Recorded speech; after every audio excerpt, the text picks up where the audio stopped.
Bonjour à tous, bienvenue sur cette nouvelle vidéo du tableau numéro 40. Ce sera la dernière vidéo de présentation finale, état final de ce projet que j'ai créé et imaginé, développé en 2018. C'était le 3 juillet, il a été fini le 9 décembre.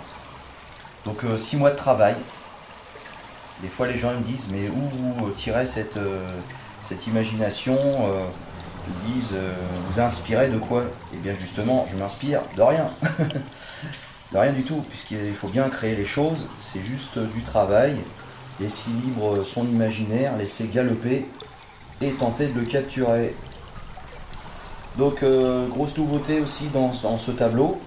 Avant, autrefois, il y avait un personnage, une statue type Templier qui devait apparaître ici. Ça prenait trop, c'était trop noir, ça absorbait de trop. Donc je l'ai remplacé carrément le décor par une plage avec les courants qui rentrent dans la grotte, une accumulation de sable. Ça donne un peu de couleur, ça donne de la texture et c'est beaucoup plus joli avec les petites algues, etc. Je fais un peu de zoom.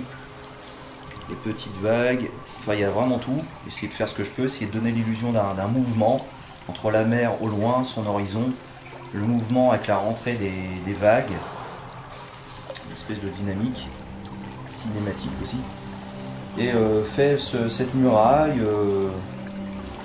avec les ombres, hein, comme vous voyez, les ombres partout, petit texturage aussi, des petits éléments avec des tonneaux, des caisses, voilà, un peu féodal, c'est important.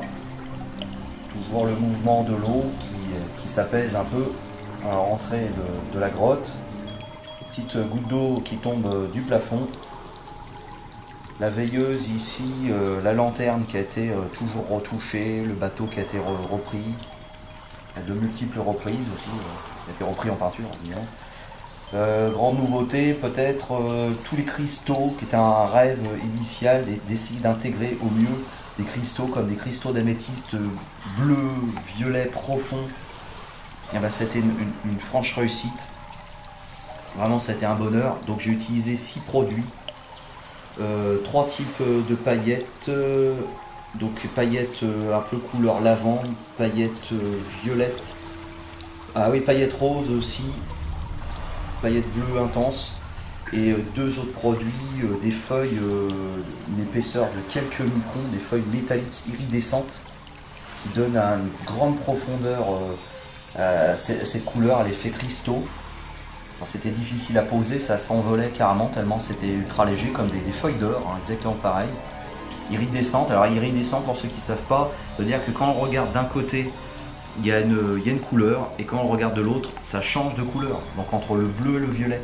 J'ai utilisé aussi un vernis très spécifique qui est iridescent.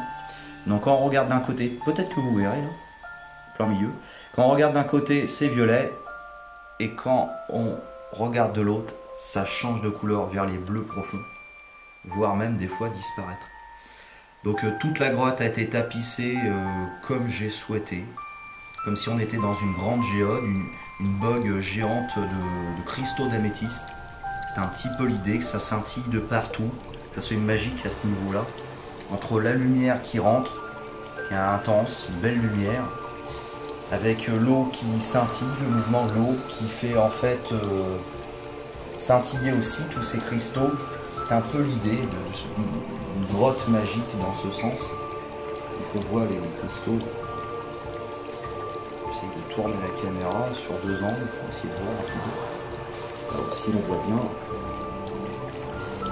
Voilà, là ça disparaît et ça réapparaît. Enfin c'est vraiment magique. Le ponton ici il avait été refait, la petite passerelle pour toujours améliorer la réalité.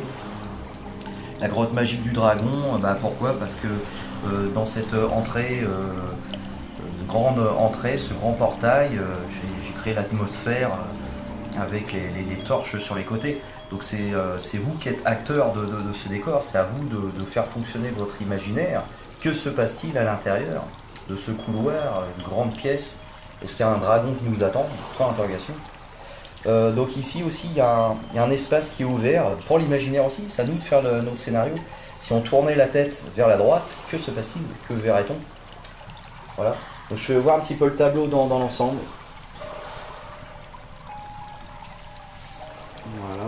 très bien. J'espère qu'en tout cas cette aventure créative vous aura plu. J'ai essayé de vous faire voir au mieux différentes étapes. Et pour finir, regardez un peu cette zone. Ça ressemble à une tête de mort, non, vous croyez pas? Ici, la mâchoire peut-être avec les dents, les orbites. Étrange, non? Donc je vous dis à bientôt, puis au plaisir d'avoir regardé cette toute dernière vidéo de présentation. Et merci pour le soutien, des petits commentaires de tout le monde. Voilà. Et que la création continue. À bientôt.